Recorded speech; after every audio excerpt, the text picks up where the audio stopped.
देखिए दोस्तों, भारत सरकार फार्मा इंडस्ट्री को लेके एक नया नियम लेके आने वाली है और इस नियम के आने के बाद आप अपनी फार्मा कंपनी में कोई भी नया प्रोडक्ट, कोई भी नया ब्रांड बिना ट्रेडमार्क रजिस्टर्ड कराए नहीं लॉन्च कर पाओगे। या ऑलरेडी जो ब्रांड आप अपनी फार्मा कंपनी में बेच रहे हैं, यदि आपने उनका इस नियम के आने के बाद ट्रेडमार्क सर्टिफिकेट, ट्रेडमार्क रजिस्ट्रेशन नहीं कराया, तो हो सकता है आपको इन फ्यूचर ये ब्रांड भी बंद करने पड़ जाए। और ये जो नया नियम है ना, इसका एक फाइनल ड्राफ्ट तैयार हो चुका है, एक ब्लूप्रिंट तैयार हो चुका है। और इस नियम के आने के बाद आपको नया प्रोडक्ट लॉन्च करने से पहले तो ट्रेडमार्क रजिस्ट्रेशन कराना जरूरी हो जाएगा, और जो आप ब्रांड ऑलरेडी बेच रहे हो उसका भी आपको ट्रेडमार्क रजिस्टर्ड कराना जरूरी हो जाएगा। क्योंकि देखिए दोस्तों, अभी तक क्या हो रहा है ना कि बहुत सारी फार्मा कंपनी बिना कुछ सोचे समझे, बिना अपना दिमाग लगाए या बिना मार्केट में रिसर्च किए अपने ब्रांड का नाम रख के मार्केट में प्रोडक्ट लॉन्च कर देती। और कई बार ऐसा होता है कि जो नाम उस कंपनी ने रखा है उसी नाम से मार्केट में ऑलरेडी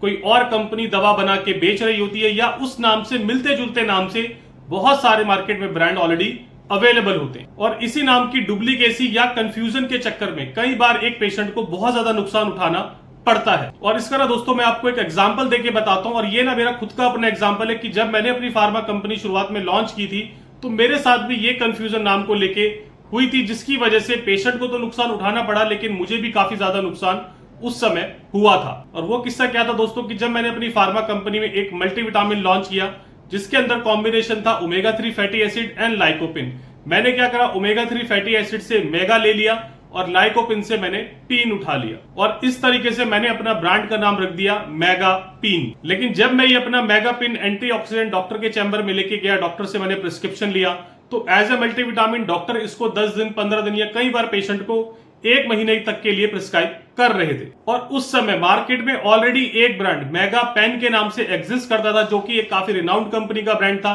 काफी समय से वो ब्रांड मार्केट में एग्जिस्ट करता था, और उस ब्रांड के अंदर कॉम्बिनेशन था अमोक्सिक्लेव। आप खुद ही सोचिए दोस्तों कि मैंने डॉक्टर से प्रिस्क्रिप्शन लिखवाया मल्टीविटामिन अपने प्रोडक्ट मेगा पिन का, और जब वो प्रिस्क्रिप्शन लेके पेशेंट केमिस्ट शॉप पे जा रहा था, उसको वहां पे ब्रांड मिल रहा था मेगा पेन, जो कि एक एंटीबायोटिक था, और पेशेंट उसको एंटीऑक्सीडेंट समझ के 10 से 15 दिन तक लगातार खाए जा रहा था। तो आप खुद ही सोचिए दोस्तों, ऐसे केस में एक पेशेंट का कितना ज्यादा नुकसान हुआ होगा। और ये सिर्फ एक एग्जांपल नहीं है, इस तरह के मार्केट में ना बहुत सारे एग्जांपल हैं, और कई बार इस नेम डुप्लीकेसी की वजह से या नाम के मिलते जुलते होने की वजह से पेशेंट को बहुत ज्यादा सफर करना पड़ता है। तो मैंने तो क्या किया दोस्तों, देन एंड देयर जो मार्केट में मेरा ब्रांड था मेगा पिन, जितना भी स्टॉक मार्केट में पड़ा हुआ था डिस्ट्रीब्यूटर लेवल पे, रिटेल लेवल पे जहां मैं जानता था, मैंने उस ब्रांड को वापस मार्केट से रिकॉल किया, वापस बुलाया और उसको डिस्कार्ड किया। और उस समय मेरा फाइनेंशियली भी और कंपनी की रेपुटेशन वाइज भी मार्केट में काफी ज्यादा नुकसान हुआ। इसलिए दोस्तों, आप खुद भी सोच सकते हो कि यदि बिना हम कोई ट्रेडमार्क रजिस्टर्ड कराए मार्केट में ब्रांड लॉन्च करते हैं,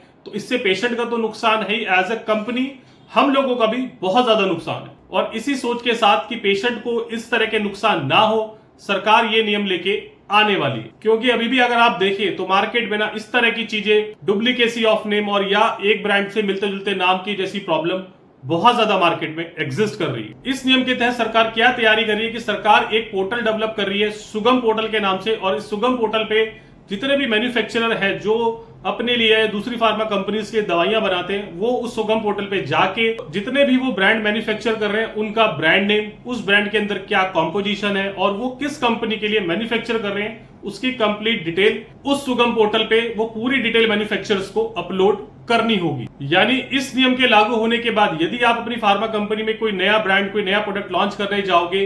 या अपने एग्जिस्टिंग ब्रांड का ऑर्डर रिपीट मैन्युफैक्चरर को प्लेस करोगे, तो मैन्युफैक्चर हो सकता है अब से आपसे ट्रेडमार्क रजिस्ट्रेशन की कॉपी, ट्रेडमार्क सर्टिफिकेट की कॉपी जरूर मांगेगा। और यदि आपके पास उस ब्रांड का ट्रेडमार्क सर्टिफिकेट, ट्रेडमार्क रजिस्ट्रेशन नहीं होगा, तो कोई भी मैन्युफैक्चरर आपके लिए वो प्रोडक्ट मैन्युफैक्चर नहीं कर पाएगा। और यदि कोई भी मैन्युफैक्चरर बिना ट्रेडमार्क सर्टिफिकेट के आपके लिए ब्रांड मैन्युफैक्चर करके देगा, तो मैन्युफैक्चरर और मार्केटिंग कंपनी दोनों पे कानूनी कार्रवाई की जाएगी। इसलिए दोस्तों, अभी भी समय है कि यदि आप ऑलरेडी कोई अपनी कंपनी में ब्रांड बेच रहे हैं और आपने उनका ट्रेडमार्क सर्टिफिकेट नहीं लिया हुआ है, तो सबसे पहले उन ब्रांड का ट्रेडमार्क सर्टिफिकेट लीजिए। और इन फ्यूचर यदि आप कोई भी ब्रांड लॉन्च करने जा रहे हो, तो ब्रांड लॉन्च करने से पहले सबसे पहले उसको ट्रेडमार्क के लिए रजिस्टर्ड कराइए। क्योंकि हो सकता है दोस्तों कि आप अपनी फार्मा कंपनी में कोई ब्रांड बहुत अच्छा बेच रहे हो, लेकिन जस्ट बिकॉज कि आपके पास उसका ट्रेडमार्क सर्टिफिकेट नहीं होगा, आपको फ्यूचर में वो ब्रांड बंद करना पड़ सकता है। इस नियम के बारे में ज्यादा जानकारी के लिए या उस नियम की ड्राफ्ट कॉपी के लिए आप मुझे नीचे दिए गए नंबर पे कांटेक्ट कर सकते हो। और इस वीडियो को ज्यादा से ज्यादा फार्मा एंटरप्रेन्योर फार्मा ग्रुप्स में शेयर कीजिए और जुड़े रहिए हमारे चैनल के साथ इसी तरह के इंपॉर्टेंट एंड लेटेस्ट अपडेट्स पाने के लिए। थैंक यू दोस्तों, have a very great day.